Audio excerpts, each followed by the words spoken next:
are here at the Pediatric Expo, and they have different things here. So I'm gonna show you guys little things they have.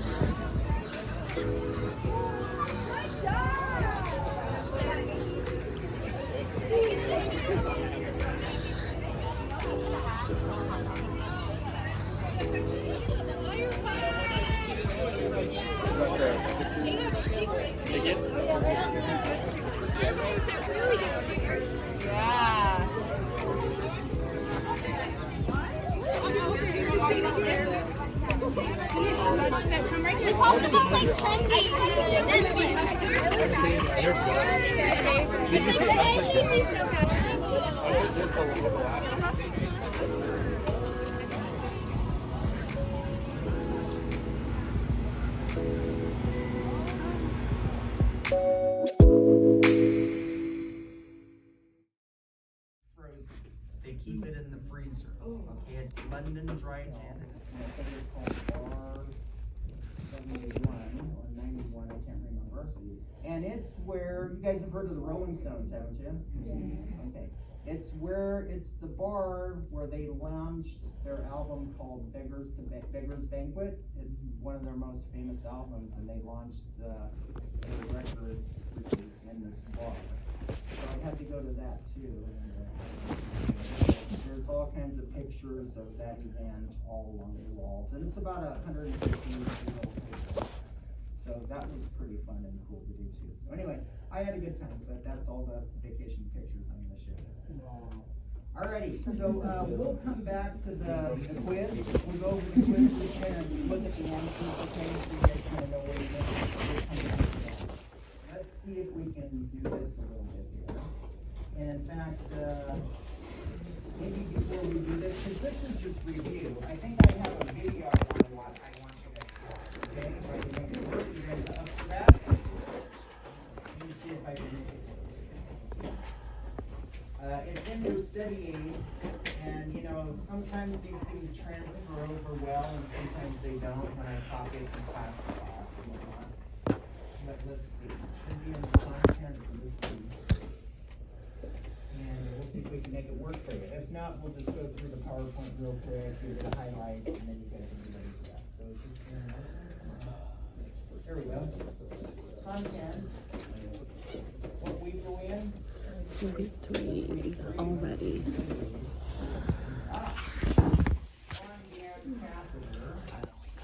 Let's see, I'm not sure which one of these is going to get it right now.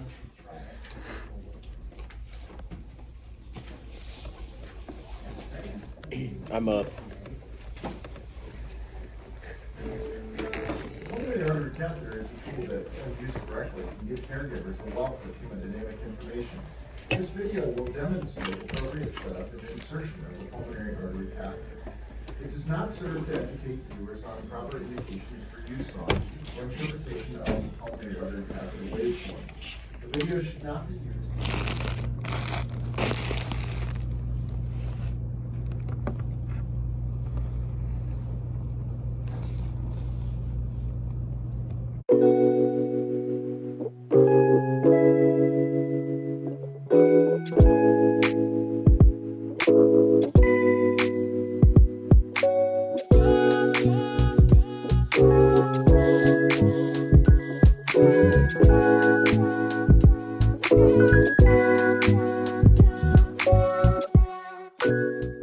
So now that all of my classes are done for the day, I like to hit the library and start my study session, complete all assignments, study for quizzes.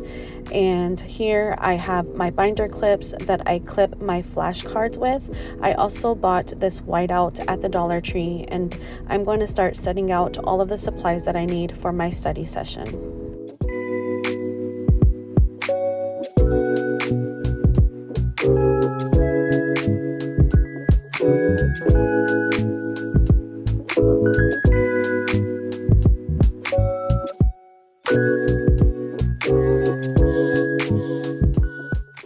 So this is where the binder clips come in handy. I like to section out the flashcards by chapter.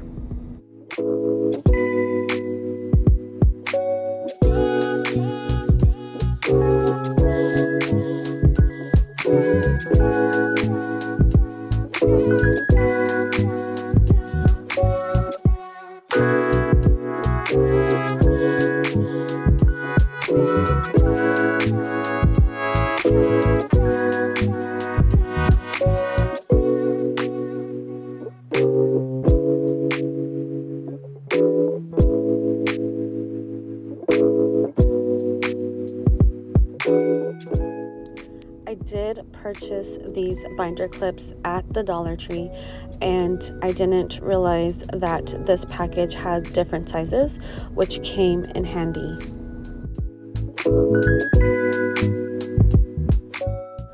So definitely do not sleep on your Dollar Tree. This pink flashcard holder was also purchased at the Dollar Tree, and my whiteout.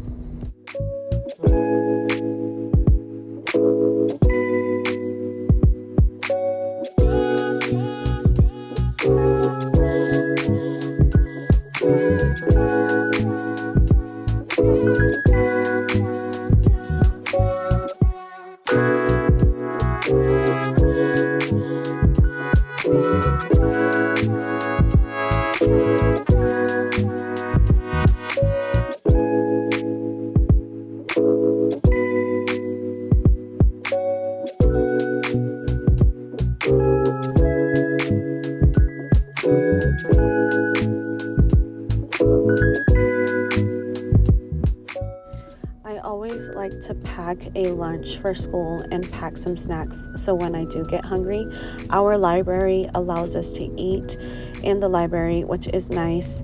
So sometimes I will eat in the library or in the student lounge.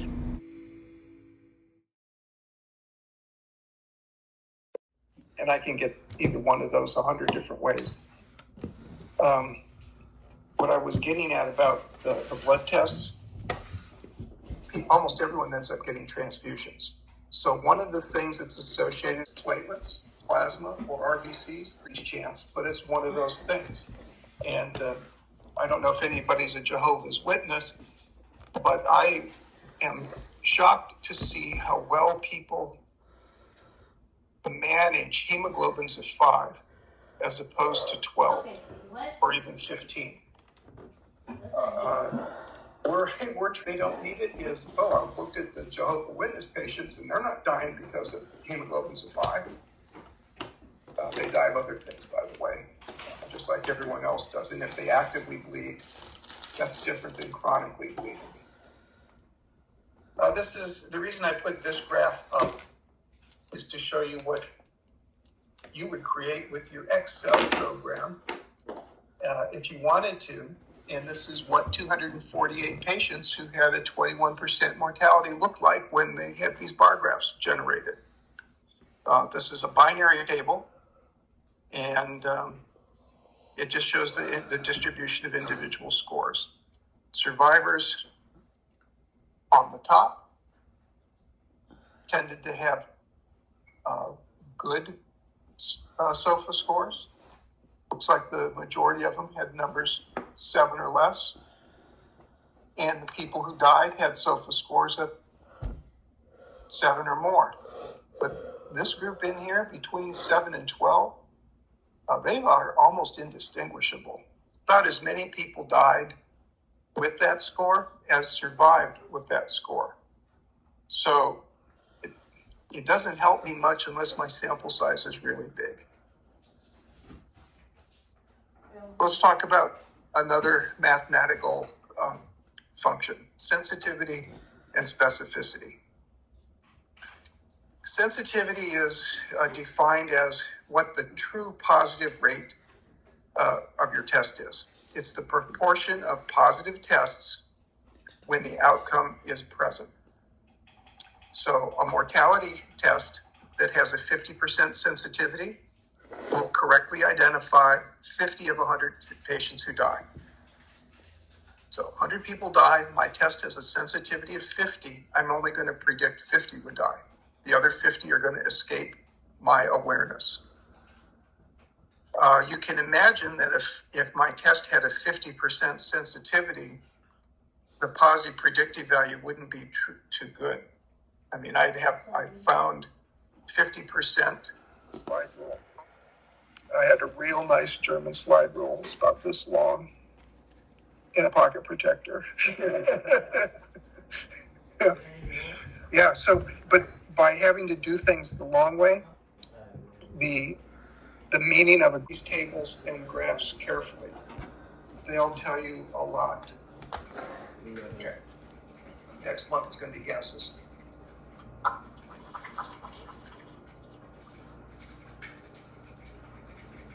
Thank you guys. If you didn't sign in, come see me. Also, remember to clock in for an extra hour.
Technically, 1 liter is 20 liters, and then 2 liters is 28.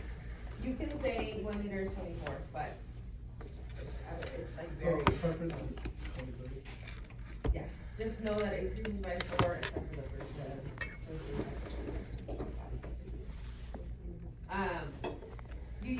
we'll use these in kind of for mild, immediate needs, right? A lot of times you'll just stimulate depending on someone to kind of help give them a little bit of oxygen. They come in for a deep breath, they come in, a little bit low on in their SpO2, so we'll give them some kind of oxygen. just to kind of like work as a Band-Aid.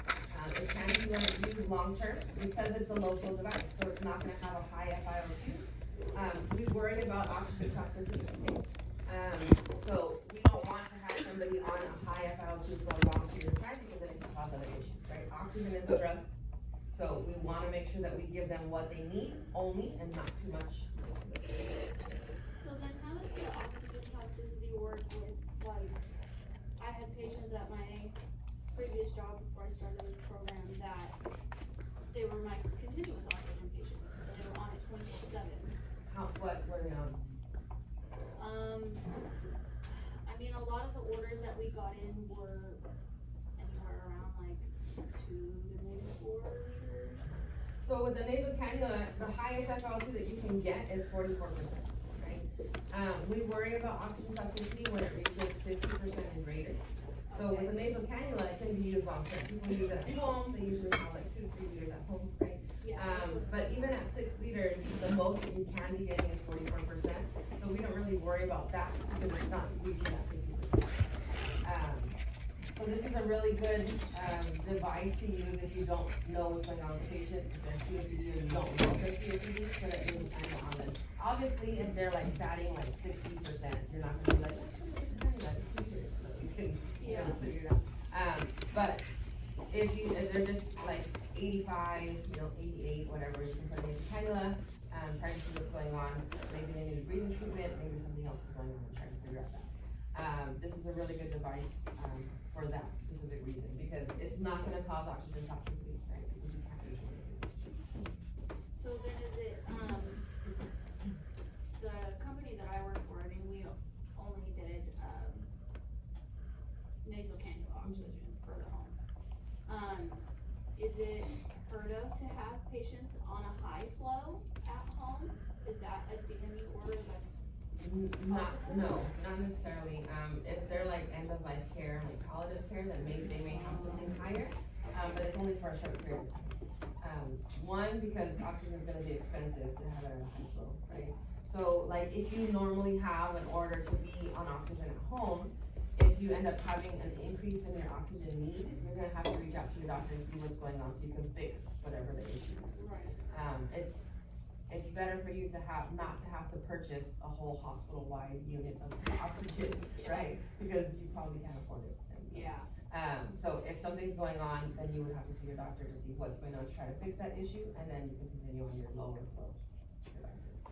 Question. Yes. Okay, so, with this device, so if somebody, like, say somebody goes lower than their 95, like their normal, you know, should be normal stat, and they go below the 95 and you put the oxygen on them and then they get back to normal range, does it hurt them if they stay on it? So you don't want to, just like anything else, like if you're, for example, if you're taking Tylenol because you have a headache, right?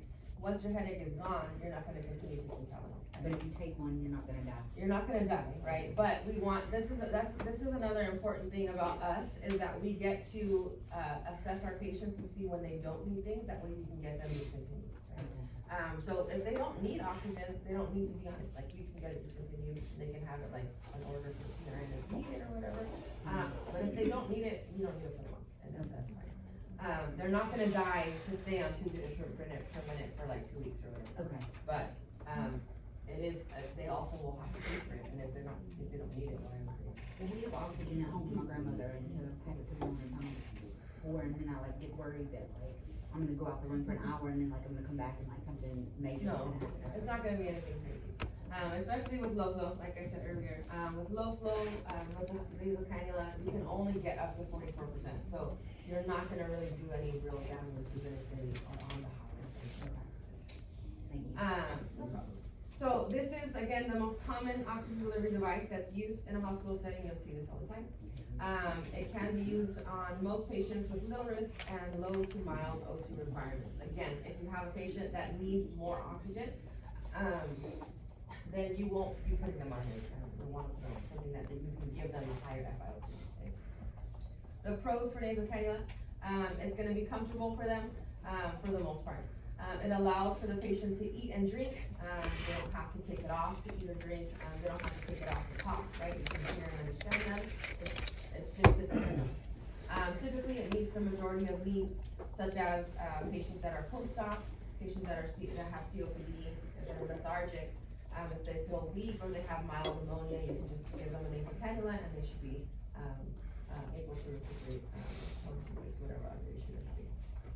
The con is it's not a precise FL tube. It's not effective for mouth breathers.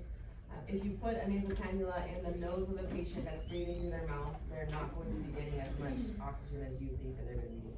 So the range is 20 to 44%. Say you set it at 2 liters, right, which is supposed to be 28%. If they're breathing through their mouth, they're probably not even getting 28% because they're not breathing it in, right? They're getting some of it because some of it is being like, it's a direct flow, but it's not gonna be up to 20%. So, you wanna be careful with that. If they do breathe through their mouth more than their nose, a mask would be a better, option, right? And it's not gonna be able to meet high oxygen demand. So if your patient, again, is satting like 75%, putting a nasal cannula on them is not going to fix what's going on, right? So you're gonna wanna do something else. If you need to change your patient's mask for whatever reason, so like, say we started them on a nasal cannula, you're realizing it's not meeting those needs, and so you feel like you need to put them on a full face. Do you have to get How approved often for would we that? change like the So cannula? that Like if we have a long-term patient in the hospital? Oxygen protocols are very common. Every 24 hours or every 2 to 3 Instead of days, having to something like call the that. doctor every single But we time should you ask. change the That's a good device, question. they usually will have like a protocol, stating, to keep the patient's SpO2 greater than 92% or something like that. And within that, you can use whatever device you need to keep that oxygen, as long as it's not invasive, right? You're not Just gonna chart on the intubate. notes, right? Huh? Just chart on the note, the master change. The mask was changed, yeah. Some doctors and some facilities will still want you to call the doctor if you're gonna change the devices, which is really annoying, but for the most part, protocols have been developed for that reason, because we can't necessarily get a hold of the doctor right away if we need to do something all the time, right? So if we need that, a protocol helps, to make it so that it's set up so that we can do what we need for our patients, and it's still within a specific order, but it's more of like, okay, so what we need. Okay, so with the nasal cannula, you're going to want to sit it into their nose, right? The prongs they have like a curve to them, and that curve is gonna go like this, okay? Like if it's going to be scratching the inside of their nose. You don't want it to be facing the other way. You don't want it to be on their cheek. It's not a catheter, okay? They're not gonna get oxygen like this. If they're a mouth breather, putting it in their mouth is not gonna help. Don't just get a mask, okay? You want it to be inside their nose, you want it to be facing like that, like a snake bite. You will want it, to go around their ears as well, okay? So it's gonna go around their ears and it's gonna, be tightened right here under their chin. That way, if they have to like move or anything, they're not gonna choke themselves. So when you guys, do, your, clinical final, and if you guys choose nasal cannula as a device for your, patient scenario, make sure that when you place it on, you're placing it around their ears and tightening it right here, right? You know that it fits your patient because the prongs, on the cannula are not supposed to occlude the nares, okay? There are different size cannulas. There's some for adults, there's some smaller ones for adults, there's some for children, for, infants, right? So you wanna use the appropriate size. You're not gonna put an infant one on adult, but you're also not gonna put an adult one on infant, right? Yes. You also know that it's working because you can feel the flow, okay? Once you place it onto the flow meter, when you turn it on, you should be able to feel some kind of flow coming out. If it is kinked or there's something obstructing it, which is very common because nasal cannulas can have really long, tubes, right? To connect to the flow meter, and in those cases, they can get stuck in the bed, or they can get stuck under the wheel, if the patient's up and moving, right? Oh, yeah. If it gets kinked, you will hear a loud, Do you have some blank flashcards? whistle, right? Like flashcards. So if you hear that. I do, but it's like a ring.